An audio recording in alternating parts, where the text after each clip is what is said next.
How are you. आज का हमारा टॉपिक है सेट। सेट में हम तीन चीज़ों का जिक्र करेंगे। एक तो टाइप्स ऑफ सेट, दूसरा ऑपरेशंस ऑफ सेट और तीसरा फॉर्म्स ऑफ सेट। सबसे पहले सेट होता क्या है? Set is a well defined collection of distinct object is called set, जो आप क्लासों में पढ़ के आए हैं। ठीक है, आज हमारा टॉपिक है टाइप्स ऑफ सेट। तो सबसे पहले फाइनाइट सेट। फाइनाइट सेट वो सेट होता है जिसके मेंबर एलिमेंट्स वो बिल्कुल महदूद हो, फाइनाइट लिमिटेड हो। जैसे a इज इक्वल टू 1 3 5 7, इसके मेंबर्स लिमिटेड, सिर्फ 4 मेंबर हैं इसके। दूसरा सेट लिखूं b is equal to 0 3 9, 3 elements हैं, लिमिटेड मेंबर्स हैं। A set having limited number of members, having limited elements is known as finite set. उसके बाद है infinite set. Infinite set वो सेट जो जिसके मेंबर लामहदूद हो, अनलिमिटेड हो। जैसे 1 3 5 7 अप टू सो ऑन, ये कंटिन्यू है। इसका पता नहीं है कि इसके मेंबर कितने बनेंगे, अनलिमिटेड मेंबर्स हैं। इसको बोलते हैं इनफाइनाइट। इनफाइनाइट लफ्ज की मीनिंग ये है अनलिमिटेड, अनलिमिटेड। उसके अलावा एक और सेट का टाइप है नल सेट। वो सेट का टाइप जिसमें मेंबर्स बिल्कुल हो ही ना, एम्प्टी हो, खाली हो, उसके जैसे कि इज नल सेट। अक्सर बच्चों को ये ज़हन होता है कि कौन सा खाली सेट, ऐसा जैसे इसका एग्जांपल दूं, मैं बोलूं कि क्लास मैट्रिक का वो सेट, वो स्टूडेंट्स ऑफ क्लास मैट्रिक का सेट जिनकी एज उम्र जो है वो 30 साल से बड़ी हो। क्या ऐसा सेट मुमकिन है? नहीं है ना, बिल्कुल। ज्यादा से ज्यादा 13 साल 15 साल के बच्चे, इधर आपके पास 15 साल के बच्चे पढ़ रहे होंगे। 30 साल से ऊपर, ये मतलब ऐसे सेट को नल सेट बोला जाता है। इसको एम्प्टी सेट भी बोलते हैं, इसका नाम एम्प्टी सेट भी कह सकते हैं इसको, एम्प्टी सेट। उसके अलावा इसका और नाम भी है जो मैट्रिक की बुक में आपके पास पढ़ी है। इसका एम्प्टी सेट, नल सेट, या इसको वाइड सेट भी बोला जाता है, वाइड सेट। इसका और नाम है वाइड सेट। फिर अभी आपने 3 टाइप्स पढ़े हैं इसके, finite set, infinite set, null set. अभी एक और टाइप है सब सेट। कोई भी दो सेट हो, अगर एक ए सेट है और दूसरा बी सेट है, फॉर सपोज ए सेट है a इज इक्वल टू 1 3 5 और बी सेट है 1 2 3 4 5 7 8 9 10। अभी देखो बच्चों, ए जो है उनके मेंबर है 1 3 5 और बी के मेंबर 1 2 3 5 7 8 9 10। ऐसे बोल सकते हैं 1 3 5, ये तीनों इसमें भी है, मौजूद है ना, बिल्कुल है। तो ये जो है वो छोटा है किसका? बी का।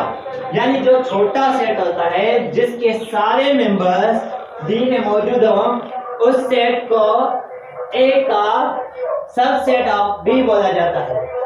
ए इज सबसेट ऑफ बी। इसकी निशानी है, इसकी निशानी क्या है? ये, इसकी निशानी ये होती है।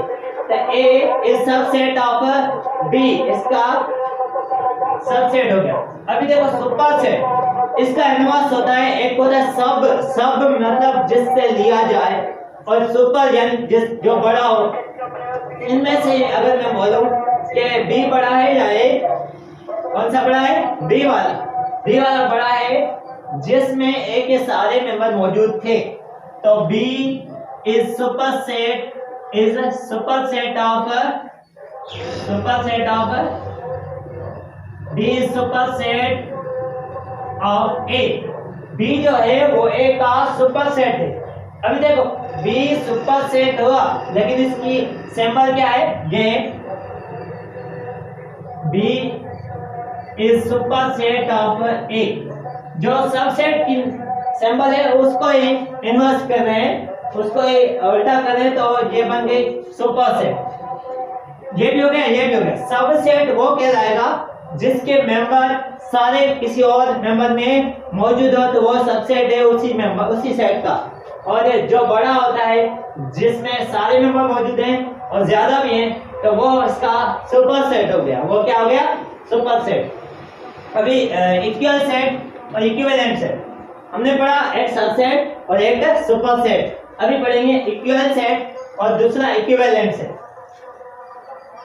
अगर ए सेट है 1 3, सर ये नहीं उठाते हैं, एबीसी उठाते हैं, ठीक है, वो भी होता है सेट। एबीसी के छोटे लेटर वो भी सेट बनता है।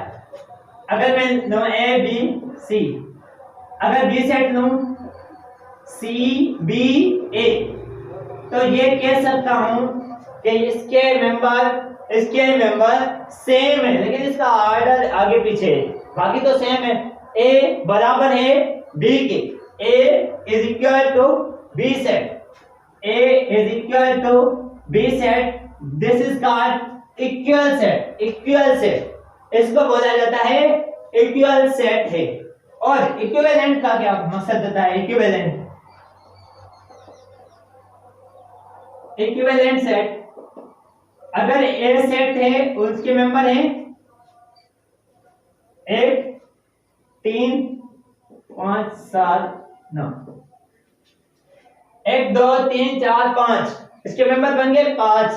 और दूसरा सेट उठा रहा हूं, उसके मेंबर है 1 2 3 4 5।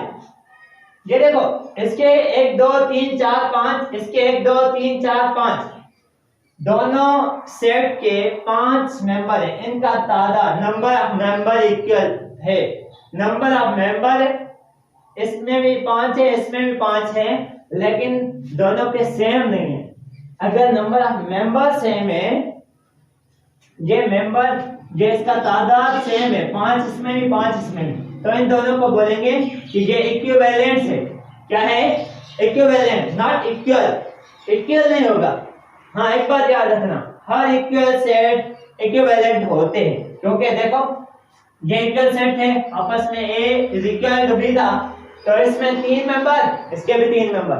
हर इक्वल सेट इक्विवेलेंट होता है, लेकिन हर इक्विवेलेंट सेट इक्वल नहीं होता है, ठीक है बच्चों।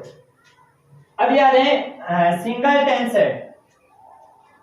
सिंगलटन सेट वो set, a set having only one element, a set having only one member is called singleton set। वो सेट जिसमें सिर्फ एक मेंबर हो उसे सिंगलटन सेट बोला जाता है। फॉर एग्जांपल, अगर मैं इसको मिटाऊं,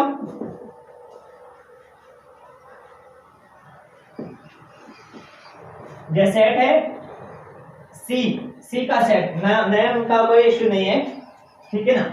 अगर मैं बोलूं इसका एक मेंबर है 5, जस्ट एक मेंबर हो उसे बोलते हैं सिंगलटन सेट। उसको क्या कहते हैं? Singleton set. A set having only one member is known as singleton set. उसको क्या बोलते हैं? सिंगलटन है। इसका और नाम भी है जिसे बोलते हैं यूनिट सेट।